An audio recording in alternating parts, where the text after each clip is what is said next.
All right, so we're moving on to balancing equations. This is 9.3 or pages 91 and 92 in your notebook today.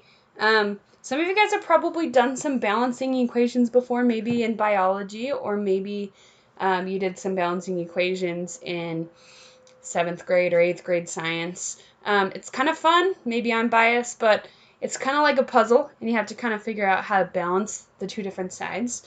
So today I'm going to teach you guys a quick little method or way to do this. It's a really good way to kind of keep track of what's going on, and I suggest using it for all of the quiz questions so you guys can keep track of it on another piece of paper somewhere.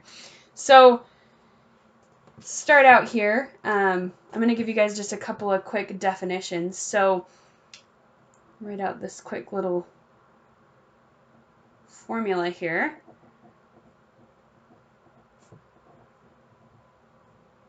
So in this, you guys need to know a couple of keywords. So when we're looking at this number out in front, this number is called a coefficient. And what a coefficient tells us is it tells us how many molecules we're looking at. So in a balanced equation, when we see that number out in front, it's telling us that there are actually 2 of these molecules of KClO3. So that's the first thing to look at. The other thing to look at is this number down here, this smaller number, or the number that's down below. We call this a subscript. Now, a subscript is going to count the number of atoms. And specifically here, it's going to count for the element directly in front of it. So don't get confused and do the one after it. Make sure you guys do the one right in front. So that means there would be 3 oxygen. It doesn't mean that there are 3 chlorine unless you have your parentheses. So make sure that you're only looking at the one right in front of it. So that's the difference between a coefficient and a subscript, just to review. So here's an equation. Hydrogen gas plus chlorine gas equals hydrochloric acid.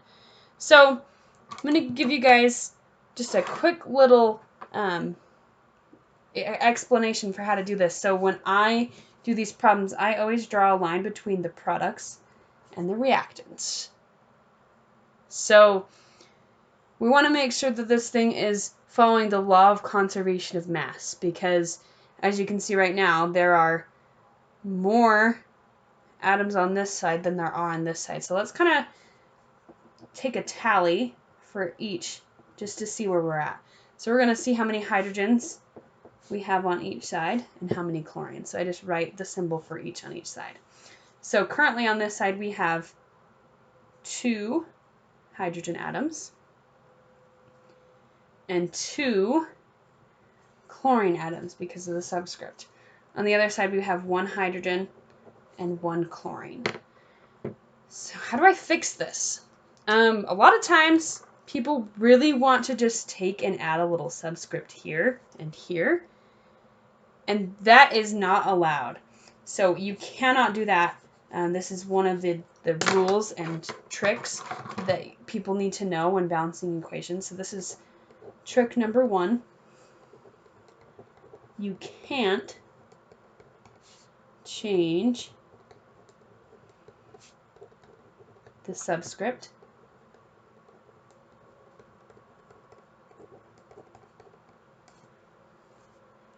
you can only change the coefficient.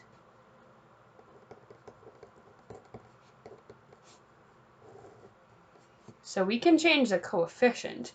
So if we want to change our coefficient here so that it matches the other side, we would just add a 2 here. So we now have 2 molecules of HCl. This number is distributed to everything in the molecule next to it, to the right. So hydrogen would then become 2, and our chlorine would also become 2, and these are balanced. Okay, let's try another one. This next equation is a little bit trickier, but it's still pretty simple. So we're going to try the same thing here. We're going to draw our little line, and we're going to try and account for all the different atoms that we see. So we see carbons, hydrogens, and oxygens. C's, H's, and O's. So let's see how many we have on both sides. So over here, the only carbon I see is in methane, so we have 1 carbon. We have 4 hydrogen from the methane, and we have 2 oxygen. Counting on this other side, on CO2, we have 1 carbon. We have 2 hydrogen. And you'll notice here that we have 2 oxygen here and 1 oxygen here. So I'll kind of show that. And you don't have to, but I'm just going to do it just so you can see. We have a total of 3 here. So we are not balanced. But I'm going to give you guys a trick and tip before we get started here. For this equation, we want to know that we always balance H's and O's last. We're going to save them for the end. And part of the reason is because H's and O's end up in multiple molecules a lot of the times. And so if we figure out the main ones, the H's and O's sometimes just kind of work themselves out, so we don't have to do a whole lot. So I do that in this order. I save my O's for the very, very last. So let's try this out. Our carbons currently are balanced. Our hydrogens, not quite balanced. So let's see if we can fix that. So this side's lower, so let's add and make this a 4. So we're going to add to make 4 hydrogens on this side. So to do that, we're going to add a 2 here. And again, this is going to distribute to this guy and change this to a 4. And to this guy. So before we had just 1 on that second atom, and now we have 2. So if I change this number here, I have to make sure I also count these, so our 2 plus 2 equals 4. So you can see how it gets a little bit trickier when you have more oxygen in the different molecules.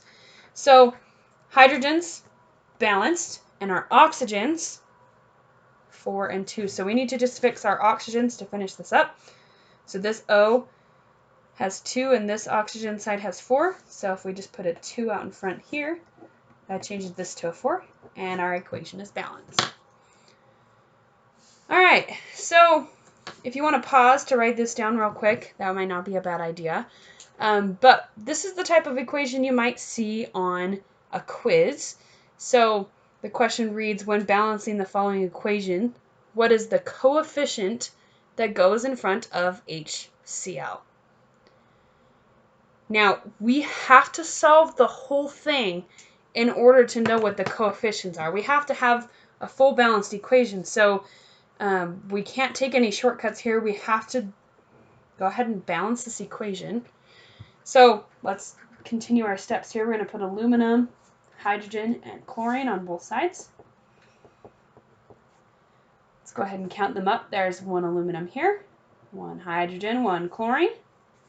We have 1 aluminum, 3 chlorine, and 2 hydrogen. So this one gets a little tricky, and here's what I'm going to suggest to you guys. We might need to do a little bit of trial and error. This equation gets a little bit tricky. So what I'm going to suggest for you guys on this equation is we're going to try and come up with some numbers that might help us out. So where do you think we should start?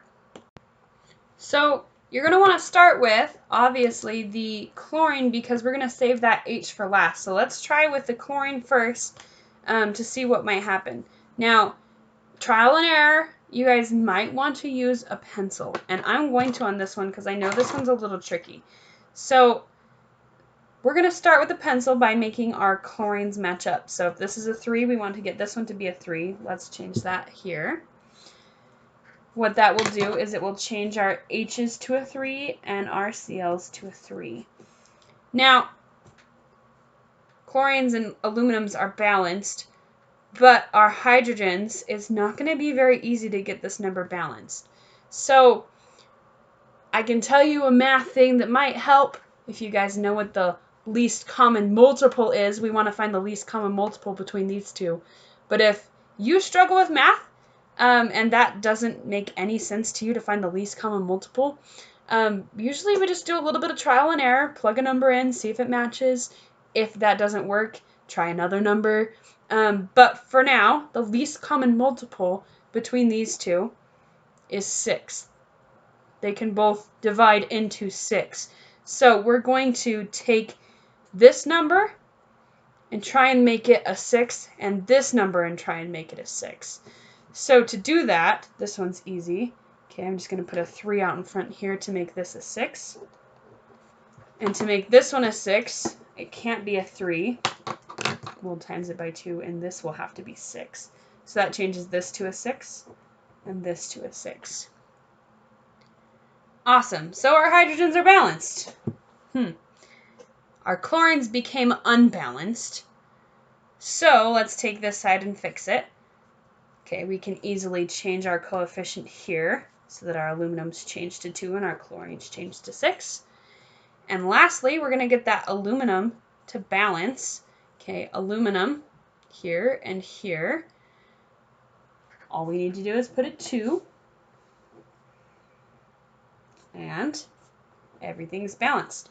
So this one was a little tricky, but if you just do trial and error for a minute, just try and get things to balance up. The thing, or the place where I see most people make their mistakes is probably in counting.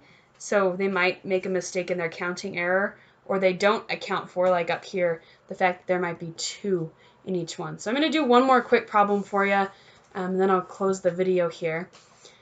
The last problem, you guys would go ahead and write that one down, is a little bit tricky. As you guys can see, there's lots of O's. There's lots of H's. So let's try this one out real quick just to see if you've got it down. So draw your little line. We'll put an NA, and O, and H, and a P. So go ahead and add that to both sides. An Na, O, H, and P. So let's count on this side. We have 1 sodium. We have 1 oxygen plus 4 oxygens. We have 5 total oxygen. We have 1 hydrogen plus 3 hydrogens. We have 4 total hydrogen on this side. And we have 1 phosphorus. The other side we have 3 sodium. We have 4 oxygen plus 1, so we have 5 oxygen. We only have 1 place for hydrogen, so we only have 2 hydrogen. And again, we have 1 phosphorus. So I'm going to start here, not with my H's and my O's, but the only thing that's not balanced, that is not an H or an O, so my Na. So Na is 3 on this side, so I'm going to try and get this side to be a 3. So if I change that number to a 3, it changes this to a 3. And it changes my O and my H. So one of my O's, my first O specifically, goes to a 3, which changes this to a 7. And my H goes to a 3, which changes this to a 6. Okay, now make sure you don't forget to change those numbers, and make sure you remember to add these other O's. That's where people mess up a lot of the times. So our sodiums are balanced. Our oxygen are not quite balanced, and our H's are not quite balanced, and our P's are. So the next one we want to do, like I said before, H's go before O's, so let's try this H and see if we can fix it. Looks like there's only 1 place for an H, so this really is where you should start. Let's put a 3 to make this a 6, but it also changes our O's. So it's going to change our second O from 1 to 3. So that changes this to a 7.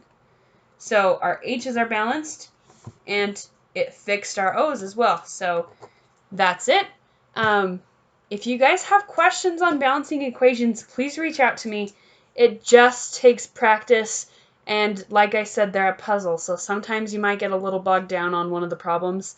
My suggestion, if you get stuck, start over. Start from scratch. Try again, because there might be a small little mistake you're making. Feel free to reach out to me, and we're going to just practice this today and next time. So that's it for notes. Okay, go ahead and take the quiz. Good luck.